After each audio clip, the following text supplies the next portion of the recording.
Welcome to From Occupation to Apartheid, UN Special Rapporteur Michael Lynk on his latest report. My name is Corey Balsam, and I'm the National Coordinator of Independent Jewish Voices Canada, or IJV. I'm coming to you today from unceded Kanien'kehá:ka or Mohawk territory in Montreal. And of course, we welcome all those joining from across Turtle Island and beyond. Great that so many of you could make it. Please note that we've enabled automated closed captioning for this event. So if you'd like to use that feature, you just need to click the CC button at the bottom of your screen.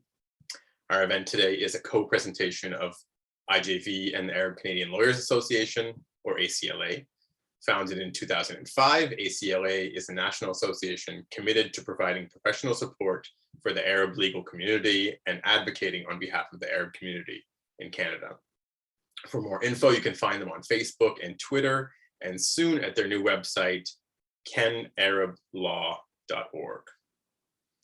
IJV is a national grassroots organization grounded in Jewish tradition that opposes all forms of racism and advocates for justice and peace for all in Israel-Palestine.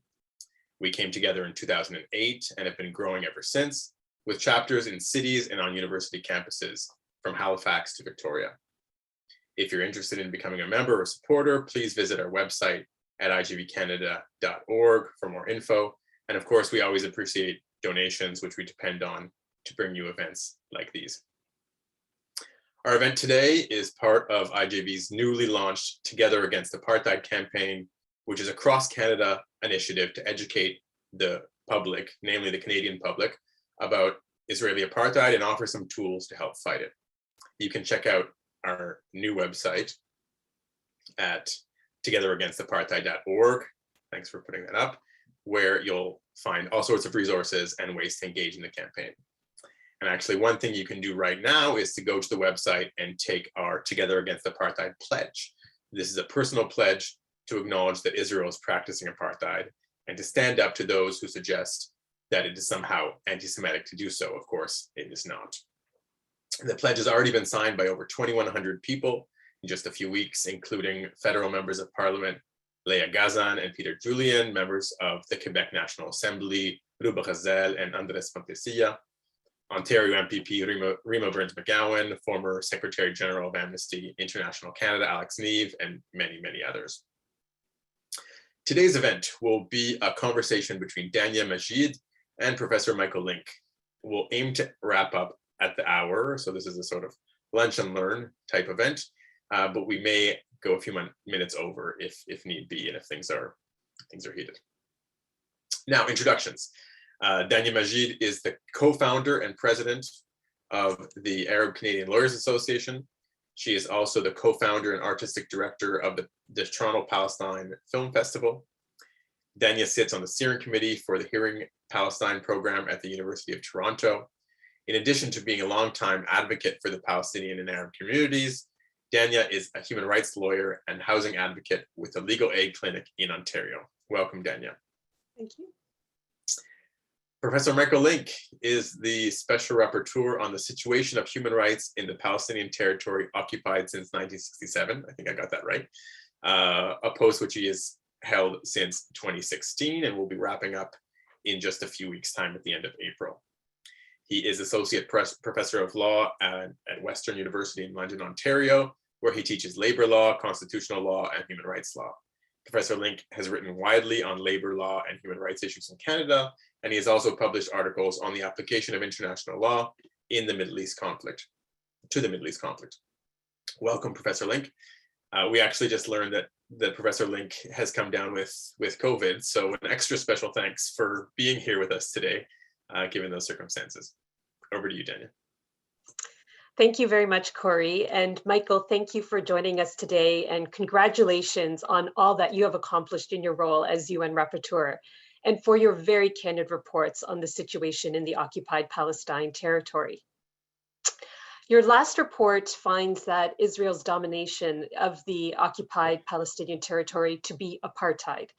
And your report joins the reports of Palestinian, Israeli, and international human rights organizations that make similar conclusions.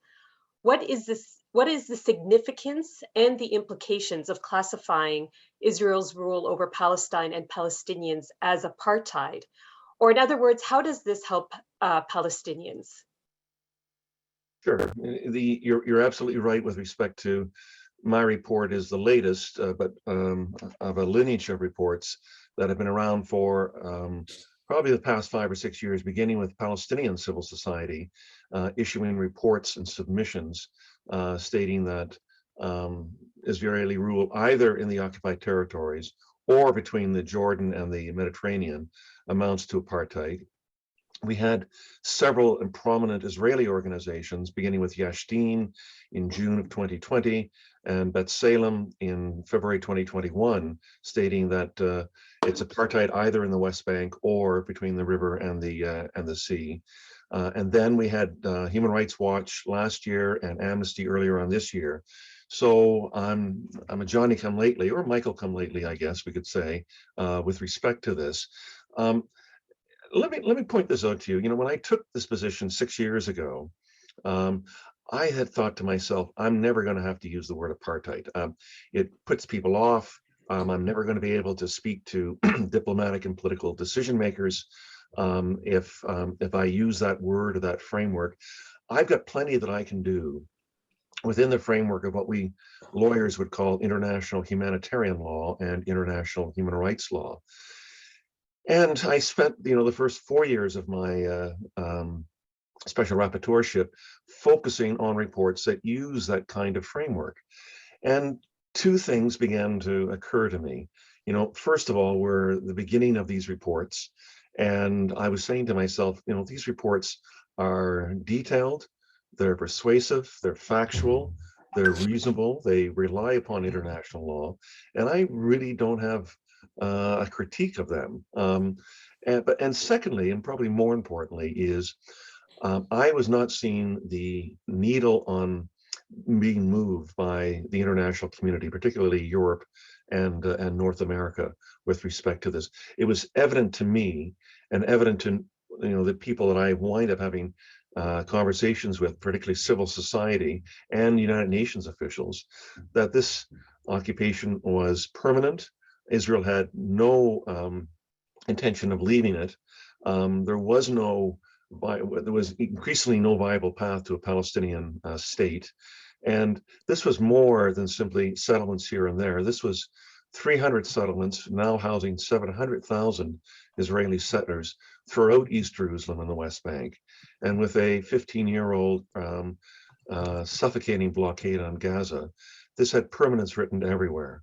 And while I still think, and perhaps we'll get into this, that the concept of occupation and the use of international humanitarian law and the Fourth Geneva Convention is important and remains important in understanding, it was increasingly becoming less useful for trying to describe what was happening on the ground and how we get out of this predicament. So with all of that in mind, it struck me that it became natural that one of my last reports was going to have to be on the question of apartheid. And as it turns out, it became my 12th and last report with respect to this. And the more I think about this, the more content I am with this decision to label this apartheid in the occupied Palestinian territories, which is where my mandate is. And I think this is going to be because of the valiant work of Palestinian, Israeli, and international civil society on the issue of Israel and Palestine. Apartheid is going to become increasingly a part of the conversation. I acknowledge it's a harsh term, but this is a harsh situation. So you touch upon in your report, and in response to what you just, to this answer, you talk about occupation. And in your report, not only do you talk about occupation, but you also talk about illegal occupation. So, do we also need to be making the case, in addition to apartheid, that the occupation in the Palestinian territory is an illegal occupation? And if so, why is that an important decision to make? And should we be talking more about this situation being an illegal occupation versus an apartheid? Sure. I'm one of those who believe that you can talk about both at the same time. You can talk about this particular layer here, which is occupation, and it is, and it still remains an occupation, and all of the protections of international law should wind up continuing for the protected people under occupation, which are the Palestinians. But layered now on top of it is, I think, this framework of apartheid. Apartheid doesn't replace occupation. It, if you like, sort of builds upon it, because the occupation has now become indistinguishable from annexation, which is becoming indistinguishable from apartheid. So you've asked me about occupation, and I suspect a lot of the audience is not a legal audience, which is good. I don't want to be monks talking to monks about this. Occupation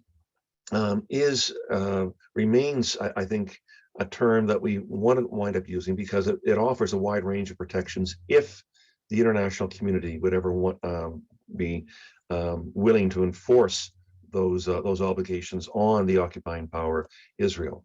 You can have a legal occupation, for example, the American occupation of Japan after the Second World War, or the Western Allies occupying Germany after the Second World War.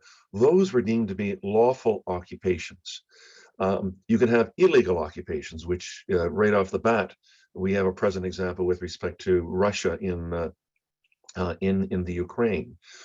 Or there's a third option, which you can have, which is a lawful occupation becoming an illegal occupation. I don't need to take a position on whether or not Israel's initial war in 1967 was a war of aggression or not. I'm just going to assume for the moment it was lawful, because the world assumes that Israel's occupation is lawful, but it can become illegal if the occupying power then treats the territory not as a temporary administration to be handed back to the people, the Palestinians, in order to have their own sovereign state, but then becomes a fruit of conquest. Since 1945, since the creation of the Charter of the United Nations, the international community has said annexation of territory is illegal, a fundamental cornerstone of the way in which we operate internationally. And Israel has already annexed East Jerusalem. It's annexed the Golan Heights. The Security Council on both occasions said that was unlawful. It has 300 Israeli settlements in West Jerusalem, East Jerusalem, and West Bank, which the international community has said are a flagrant violation under international law. But the approach of the international community, or the West in particular, is this is a lawful occupation, albeit with illegal features. I wrote a report several years ago which I said, no, Israel as an occupying power has actually crossed a bright red line into illegality because it's annexed territory. Its occupation is no longer temporary but permanent.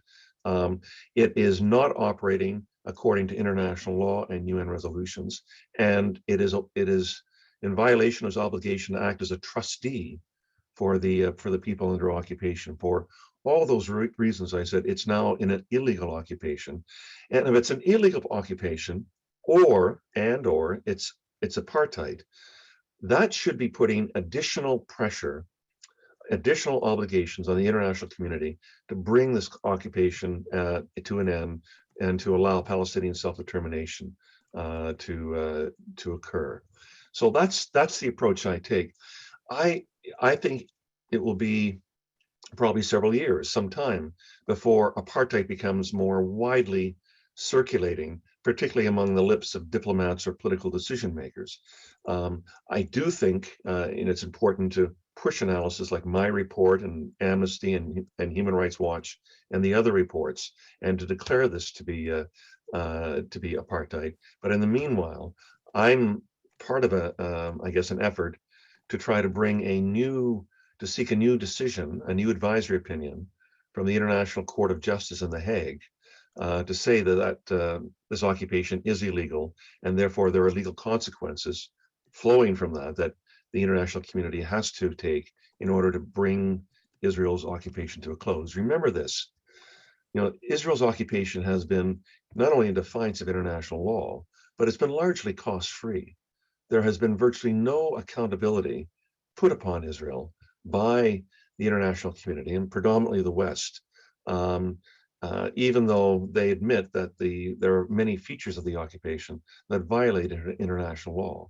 So it's, and yet the international community can act so quickly, with respect to a illegal war embarked upon by Russia over the Ukraine, and demand that Russia withdraw unconditionally and immediately. That's where we are with respect to this. As an international lawyer, this disturbs me and virtually anybody who thinks about it through an international law lens. I think we should never be cynical about international law and say it doesn't matter, because it reflects the highest values of humankind in this modern world. But we should never be starry-eyed about it either, and we must realize that there's a very strong relationship between power and justice. And in the Middle East, sometimes international law is closer to power than it is to justice. Mm-hmm. Yeah, no, I definitely agree. And, I find it, really astounding that there is even a debate on the illegality of the occupation, considering, when it started, there was never a sense that it was ever going to be a temporary thing, and everything that has come from that has proven to be so. So yeah, it will be interesting to see what, where this goes. So, I thought that explanation was really helpful in clarifying things. And, when we talk about apartheid, a lot of the diplomatic politicians, that, people that we as those in the solidarity community, we speak to, a lot of times when we bring up apartheid, it is dismissed as inflammatory, unhelpful, a slur. You mentioned that was your concern when you started in your role. But your report and the other reports have laid out that, this is not just a smear tactic. It is a term that is based in law.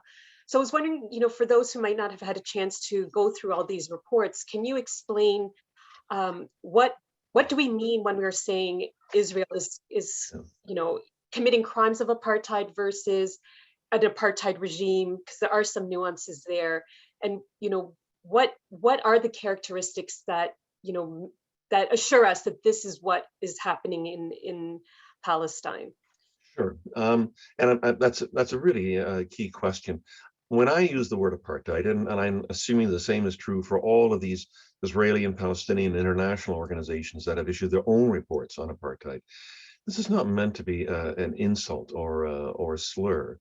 It's meant to be a refined application of facts to a established definition in law.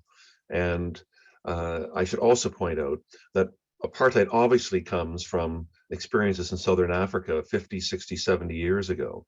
Apartheid first entered into the international vocabulary when white South Africa, in 1948, introduced a legal framework and policies and practices that meant structural institutional domination of white South Africans over Black South Africans. Our early definitions of apartheid came from the practices in Southern Africa, both South Africa, Namibia, Rhodesia, Zimbabwe, and from Mozambique and Angola as well. But today, our definitions I think have moved beyond simply what occurred in South Africa. And probably the best example of this is the adoption in 1998 of the Rome Statute on the International Criminal Court, which came into being in 2002. The Rome Statute of 1998 was adopted by 2/3 of the international community 4 years after apartheid South Africa collapsed and a new South Africa began. So in adopting apartheid as a crime against humanity under the Rome Statute, it was meant to be a forward-looking definition, and was meant to apply wherever and whenever these sort of practices would wind up appearing. So, not to be too legal, but there is a three-part definition I just want to briefly explain that I think is now widely accepted as the current definition of apartheid. One, there has to exist an institutionalized regime of racial domination of one group over another. Secondly, it has to be created with the intent to maintain that domination, that racial domination of one group over another. And third, there usually has to be accompanied by a series of what we would regard today as inhumane acts that are an integral feature of that particular regime, such as torture or land dispossession, or the humiliation of being separated from each other, arbitrary detention, laws that apply unequally from one to another, withholding of political and social rights, and so on. So when you look at a situation and say, is this apartheid? That's the comparison. You're not comparing Israel to South Africa, or the occupied territories to South Africa. You're comparing the practices ongoing in the occupied territories to this three-part definition. And if it meets or fits within and satisfies all three parts of that definition, then I think what you have is apartheid. And that's what I've laid out in my report. I try to explain in as non-lawyerly a fashion as I can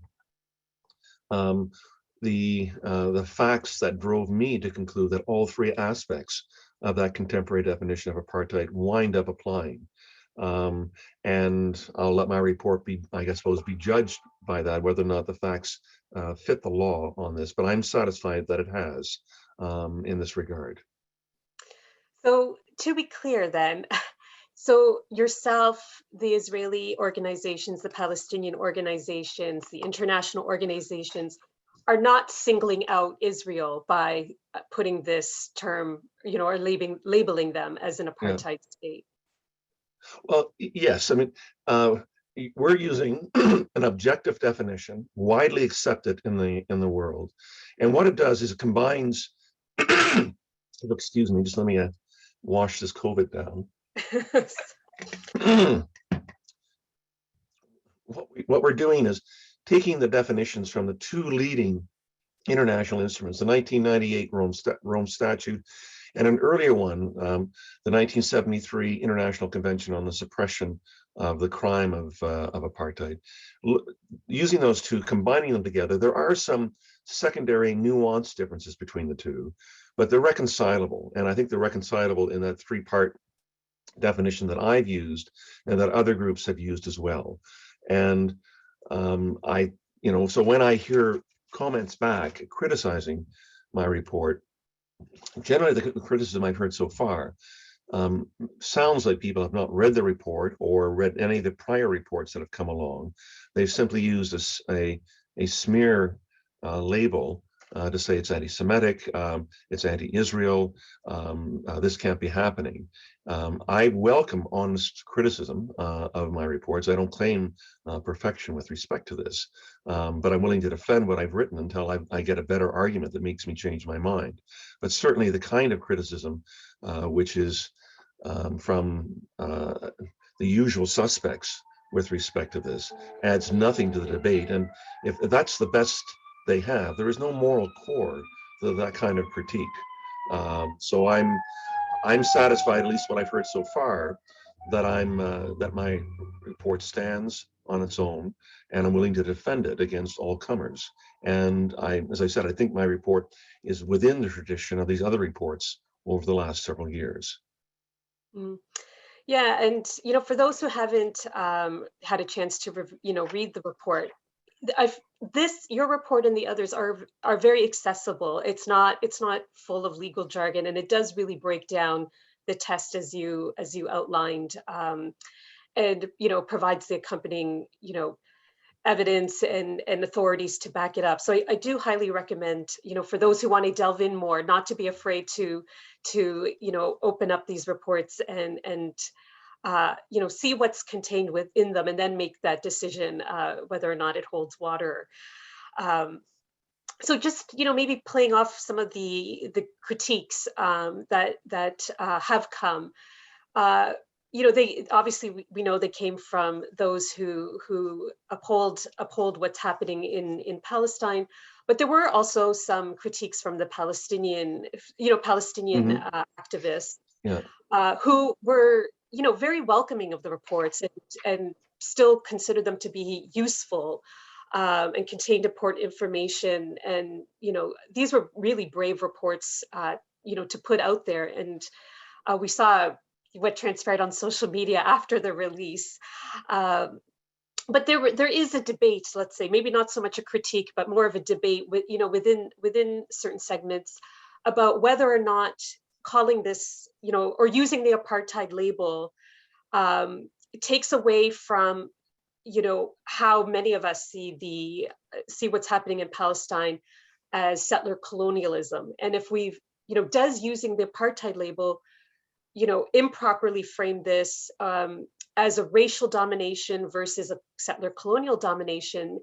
And if so, does it then remove decolonization as the desired outcome that we are to achieve? So I was just wondering, are these valid concerns? Are they reconcilable? How does, the apartheid, illegal occupation, and settler colonialism, relate to one another in Palestine, and how should we be talking about the situation in Palestine? Yeah, and that's a very good question. I'm learning as I'm going with respect to this, because I've seen a number of thoughtful commentaries on the various reports, including the Amnesty report, which said, great report, full of facts, but I think what is missing here is some concept of settler colonialism. And I do use the term settler colonialism several times in my report. I don't pretend to go into a detailed analysis to add to apartheid, primarily because of space limitations. And I thought it was important to try to get across the concept and the understanding of apartheid. But I'm certainly open to the understanding that that settler colonialism is an integral part of what is going on in Israel, Palestine, and that's going to have to be an issue that's going to have to be confronted, addressed as groups, human rights groups and civil society organizations confront the issue of ending the occupation, overcoming apartheid in the months and years to come. Any society that has as a central component to it settler colonialism, Canada, the United States, Australia, New Zealand, South Africa, Southern Africa, and Israel and Palestine, probably has had or still has aspects of apartheid in their particular rule. It's impossible for a group of settlers to come from a metropolitan country, settle in someone else's land, exercise property rights and voting rights and social and cultural rights for themselves, and dominate the indigenous people without having aspects of what might amount to apartheid as part of that. We in Canada, I mean, obviously, with as we heard at the very beginning of this interview, we heard the land acknowledgements. We're just slowly beginning to come to recognition of what our history has meant as a settler colony in Canada and in North America. Land acknowledgements are a small but important first step with respect to this, in order to build an entirely new non-domination relationship between Indigenous peoples in Canada and the rest of Canada. That corner has not been turned yet with respect to Israel and Palestine. There is still great hostility within Israel to ever recognizing that cities or towns or kibbutzes or other communities have been built on top of the 400 or 500 Palestinian villages that disappeared in the time after 1948. So that's an ongoing process. I'm not going to claim to be a theoretician to understand all the aspects of settler colonialism and how that ties in with apartheid, but that seems to me persuasive that it's part and parcel of what is of the structures that have to be dismantled, and try to figure out new structures that are going to be based on the premises of democracy, the rule of law, and human rights and equality, in order for some kind of shared prosperity for the 14 million Israeli Jews and Palestinian Arabs that live between the river and the sea. Yes, so, my understanding is throughout your entire term, you were not permitted to actually visit the occupied territory. Is that correct? That's correct. So as you know, so in doing your work, during, from your term, has there been a particular aspect of what is happening on the ground that is most alarming to you, that has increased or intensifying, that you have noticed from the start of your work to present time? Is there, I think, your report and the other reports have very alarming statistics, but my impression is these stats are intensifying and becoming much more concerning than, as time goes on. And I'm wondering, is that your reflection? And if so, what's driving that? And maybe what particular element of that is most? Sure. Look, when I've had long experiences with Israel and Palestine prior to becoming Special Rapporteur in 2016. I had gone there initially as a young law student for 4 weeks back in the early 1980s. I worked for UNRWA, the Palestinian Refugee Agency in Jerusalem in 1989 during the first Palestinian Intifada. I'd visited on a number of occasions since, and while my main area, my main professional area, both as a lawyer and then as a law professor, has been labor law, I continue to follow the issue in Palestine. I continue to write about it through the lens of international law. So when I took the position in 2016, I knew that the occupation had been entrenched. It was deepening all the time, and things were not good at all with respect to the Palestinians.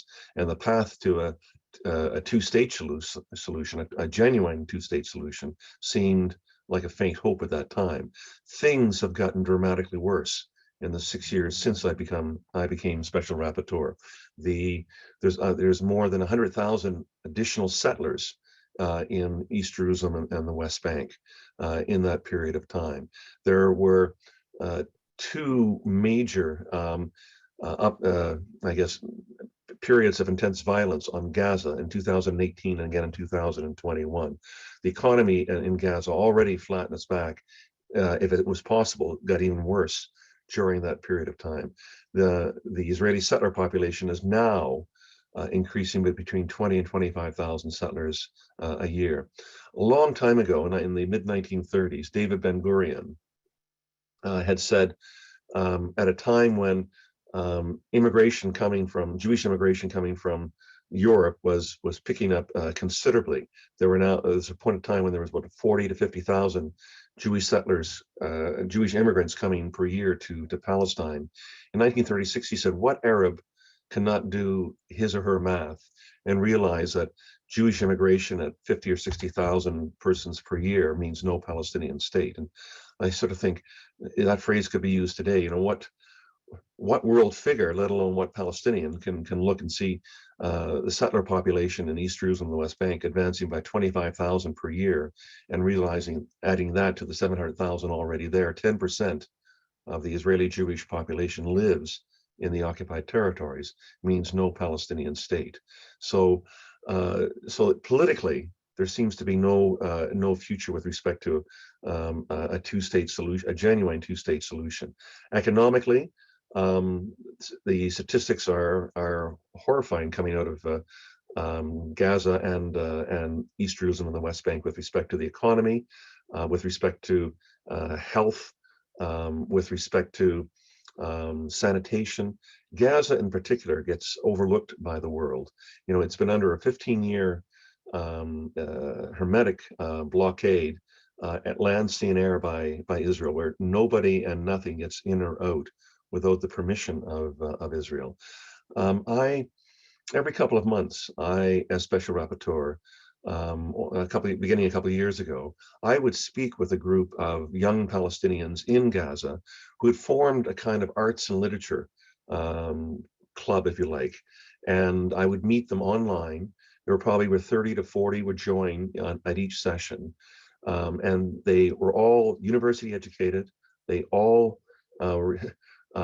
spoke very good English. They all had creative sides to them. They were looking to try to express what present life was like for them in Gaza. And I asked them, how many of you have ever been outside of Gaza? The last time, of the 35 or so who were on that particular call, 3 of them had been outside of Gaza. You know, it's likely that somewhere between 85 to 90% of Palestinians in Gaza have never been outside the Strip because they don't have permission for either from Israel or Egypt to be able to leave. I could not think of another situation comparable anywhere in the world today where you've got 2 million plus people penned up behind a high fence with no ability to leave or to Palestinians to enter, with an economy kept barely above water by international donations, with 97% of its natural drinking water contaminated by either sewage or seawater, with its healthcare system collapsing, and virtually no notice of this at all by the international world. You know, the Israeli-Palestinian conflict is by far the best documented conflict in the modern world. It's not the best reported, but it's the best documented. And that made up for the fact that, as you said, I was not allowed during my 6 years to be able to enter into Israel and the occupied territories by Israel. My plan B was I would go to Amman, Jordan, to meet with civil society organizations, but also, you know, I had a wealth of highly credible, highly professional, highly accessible reports and statements that very accurately describe the continuing human rights crisis on the ground. So the world cannot say we don't know what's going on there. They know, and they know very well. It's a matter of the paralysis of them not putting that knowledge into action. This huge gap between promise and performance is nowhere wider anywhere in the world than it is in Israel and Palestine. So, you know, speaking of the paralysis, you know, your report, all the other reports had many, you know, come with key recommendations, including the international community to adopt the findings of the report, assemble measures to hold Israel accountable, support the work of the ICC, and so on. As you said, this conflict is the most well documented. There is oodles of evidence provided, and yet we still are experiencing paralysis. So can you talk about, you know, is there a way to break this paralysis? What is the roots of the paralysis? We know that we have seen in recent time, the international community can identify and label an illegal occupation and respond. But despite the overwhelming evidence and the longevity of this, they have chosen not to in respect to Palestine. So can you maybe talk about that, both from you know, the international point, but specifically because I think most of us are watching, you know, are you know, from Canada. You know, what is Canada's, you know, why is Canada refusing, you know, to do anything? And maybe the sort of a subparted, what was your relationship with the Canadian government as the UN Rapporteur, and how did they respond? Okay, so Dania, you've asked two questions. One basically is, what's the reason for the paralysis of the international community? And you've asked me a second one about Canada. Let me answer first of all the paralysis one, and if I forget what the second question is, you'll remind me about Canada in a minute, okay? Yeah. There is no conflict in the world where the international community has spoken so frequently through the various leading forums of the United Nations, from the Security Council, the General Assembly, and the Human Rights Council, with respect to what are the obligations that Israel and the international community have to end this occupation and end it now. I often like, when I speak to audiences, and I was spending the last several weeks speaking to audiences in Geneva and in Dublin and in Oslo before returning home this past weekend, I often point out a resolution of the Security Council. Remember, the Security Council is the highest international body in our system. It was a resolution passed in June of 1980. And go look it up, Resolution 476 of the Security Council. And it said two important things. It said, first of all, there is an overriding necessity, its very words, to end the prolonged occupation of Israel over the Palestinians. That was after 13 years of an occupation. And I thought to myself, if the occupation was already deemed by the international community as prolonged in 1980, what do you call it now, 55 years after the occupation has begun? And the second thing the resolution pointed out was it criticized Israel. It said it strongly deplores the continued refusal of Israel to obey all of the resolutions coming from the Security Council and the General Assembly. So it already was designating in 1980 Israel as a bad faith occupier which was unwilling to follow international law, which was unwilling to follow the direction of the international community.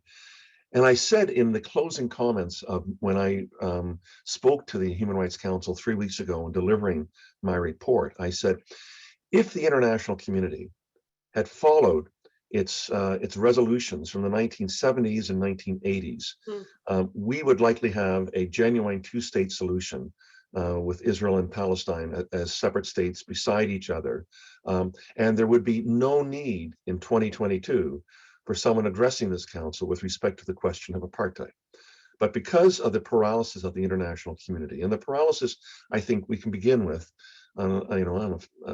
is with the unbreakable relationship between Israel, the occupying power, and the United States. Kofi Annan, in his excellent 2012 memoir called Interventions, says that said the reason why this paralysis at the United Nations and at the Security Council continues is in large part due to the overwhelming possessiveness of the United States of the issue of the Israeli-Palestinian conflict. And until that stranglehold by the United States over this issue is broken, then we're likely to see this occupation continuing to go from bad to worse. So that I think is the concept we have to understand with respect to the role of international law. And as I said before, we should not be starry-eyed about international law, but nor should we be discarding it either, simply because it's the moral North Star for us to be able to use it. It is a powerful legal argument, it is a powerful campaign argument that if Israel's occupation is illegal, if its settlements are illegal, if its annexations are illegal, if its human rights abuses are in violation of international law, that is a unarguable argument to be able to use with respect to diplomatic and legal decision makers, as well as winning more people to the idea of this is an injustice that has to wind up ending. Now, when we come now to talk about Canada, your second question is, this has been a highly disappointing aspect of my 6 years as Special Rapporteur is with respect to Canada. Canada it has a free trade agreement with Israel that it renegotiated in 2018 and 2019, where it specifically allows goods and products coming from the illegal Israeli settlements to enter into Canada duty-free, tariff-free. They should be banned from Canada. They should be banned from the international marketplace. We should take a lesson from Ireland, which has been debating over the last several years the adoption of an occupied territories bill, which would ban the import of goods and services and products coming from illegal civilian settlements in occupied territories, which would not simply be the Palestinian territories, but include other places like Western Sahara as well. But no, we've adopted a free trade agreement which allows these goods to come in tariff-free. Our voting record at the UN General Assembly each year on the basket of resolutions dealing with Palestine is to vote almost entirely against them. I think over the last 10 years, we voted in favor of 2 resolutions over the more than 100 resolutions that have been presented. All the rest have either been abstentions or negative votes. And this is a direct reason, not the only reason, but one of the reasons that why Canada lost its 2 most recent bids for a Security Council seat in 2010 under Stephen Harper and 2020 under Justin Trudeau. There is the Kattenberg litigation in the federal courts where David Kattenberg, a Winnipeg professor, is seeking to have goods and services coming from the from the Israeli settlements, mostly wines, to be labeled as products of Israeli settlements as opposed to a product of Israel. And Canada has intervened in that litigation to on the side of opposing the labeling of these wines. It says it's in favor of a two-state solution and of putting the parties back to the negotiating table, and it treats them as equal parties rather than as one party, the Palestinians, encased in structural domination and subjugation by the occupying power. Canada uses this strange phrase. It says, "We are a steadfast friend and ally of Israel, and we are a friend of Palestine." I mean, the wording is, I think, is quite detectable as to where Canada stands with respect to this. So Canada has probably among the most laggardly of positions of any country in the international community with respect to the Israel and Palestine. And I think back 20 years where Canada had a much more progressive role, when in the 1990s it actually played a leading positive role during the early Oslo years with respect to the Palestinian refugee issue. Its voting record at the General Assembly was commendable. That began to change under Paul Martin. It's solidified under Stephen Harper, and it's gotten no better under Justin Trudeau. So our position is as an enabler of giving permission to the occupation rather than acting as a leading force for human rights and for the application of international law. Yeah, I mean, it's been disappointing, as you know, long time doing this work for a very long time. It's been very disappointing to see how that record has decreased, and especially after we saw the mass mobilization last May, where we did see an outpouring of grassroots work pushing the government, trying to get better. And you know, despite all that effort, despite showing that Canadians do care about Palestine, the government has not shifted much, if at all. So, should we continue to push Canada? If so, are there any openings or opportunities, for engagement where we could get some movement, or should we be directing our energies elsewhere? I think the civil society in each country, their primary responsibility is changing public opinion and political opinion and diplomatic opinion in their own country. So as Canadians, I think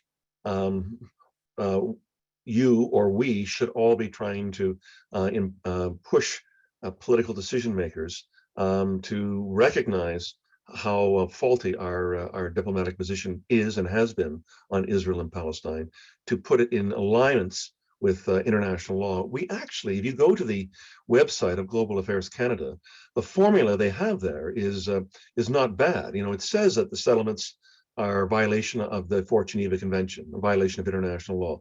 Annexation is illegal. Palestinians deserve self-determination, and there should be a two-state solution. That's not a bad situation to start off with. Canada always proclaims that it is a upholder of a rules-based international order, and we've heard this phrase repeatedly over the last 2 months since the initiation of the war in the Ukraine.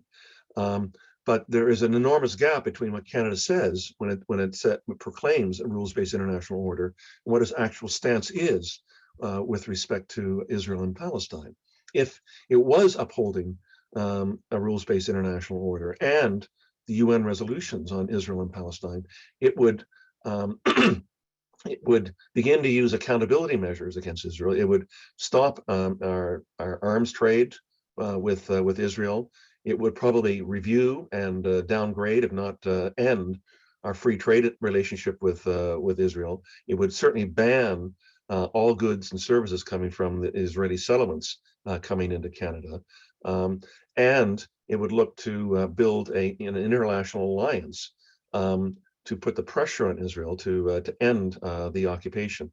Whether you believe in a one-state solution or whether you think a two-state solution is still viable and preferable, your common goal ought to be the end of the occupation. And this occupation will not die of old age. It's not going to end unless and until several things wind up happening. One, the international community mobilizes the way it did 35 years ago with respect to putting trade and arms pressure on South Africa to end apartheid there. Two, it's going to require probably a mobilization of the Palestinian people. I don't want to see violence. It would be wonderful if civil disobedience and nonviolent means were the ways in which this occupation is going to end. I certainly hope so. As a lawyer, I want to be able to use all of the structures of international law and the rules-based international order to bring that to an end. But I don't see that happening, unfortunately. Rarely do these sorts of injustices, these forms of prolonged alien rule ever end without the rule becoming unmanageable because there's been an uprising and a revolt by the people under subjugation. And that may be what has to happen as well for this occupation to wind up ending. Because not only are the 2 million people in Gaza fenced in, but so are the 2.7 million Palestinians in the West Bank. They live on 165 separate enclaves of disconnected land, which is disconnected from each other and has no external border to the to any other country, including, for example, Jordan. So the strategic fragmentation by Israel of the Palestinians is no accident. It's a classic modern form of divide and rule by segregating the populations from one another. I mean, the Palestinians in the West Bank don't get to know each other. They don't get to know the 360,000 Palestinians living in East Jerusalem behind the separation wall, and they certainly have very little interaction with the 2 million plus Palestinians living in Gaza. That's a consequence of the occupation, but it's a deliberate, intentional consequence of the occupation. And if I can take that metaphor I used earlier from Gaza, show me anywhere in the world where you have a people that are so strategically disconnected and fragmented from one another as you have in Palestine. This is by design, and this is integral to our understanding of the operation of apartheid. Yeah, I mean, each one of these points that you've raised could be the subject of its own discussion, and unfortunately, we are kind of coming to the to the end of the hour. So hopefully, this will just be the start of many more conversations about how we can, mobilize in Canada, push the Canadian government, support, activists in Palestine, to keep, to ensure that we get to our ultimate goal in ending the occupation. Yep. So before you go, I thought maybe we could end, on a slightly different note. And your term is coming to an end. I don't know if it's officially, does it end at the officially? It ends at the end of this month. Yeah. So as you're winding up, and maybe you're too busy to have time to reflect at this point, but I was wondering, have you had a chance to sort of think about, where you started in 2016 to now? Was there anything that was unexpected or challenging in your role? Was there any highlights or successes that you sort of, you hold up to? Any lessons that you're going to take forward in continuing this work, or any advice that you have for your successor, Francesca Albanese? Sure. You've asked me a question with a 20-minute answer, and you've given me 3 minutes to be able to respond. Maybe we can borrow 5 more from Corey. Okay, but let me leave with this, because this is both one of the lessons I take away, excuse me, and one of the issues I think is important for everybody listening today to keep in mind. I could not have done my work. I'm standing on the shoulders of a vibrant civil society in Palestine, in Israel, and in the international community, all of which are under pressure because of their stances with respect to labeling Israeli rule over the Palestinians as apartheid. This is particularly so with respect to Palestine. Almost 6 months ago, Benny Gantz, the Israeli Minister of Defense, labels 6 Palestinian organizations, including Al-Haq, probably the leader of the Palestinian civil society, as terrorist organizations. If that terrorist designation winds up sticking after this period of review is going on, it will mean these organizations will close. It will mean that their funds will dry up, their offices will be shuttered, their research will end, their advocacy will come to a halt, and the people who work for these organizations may well be put on trial by Israel.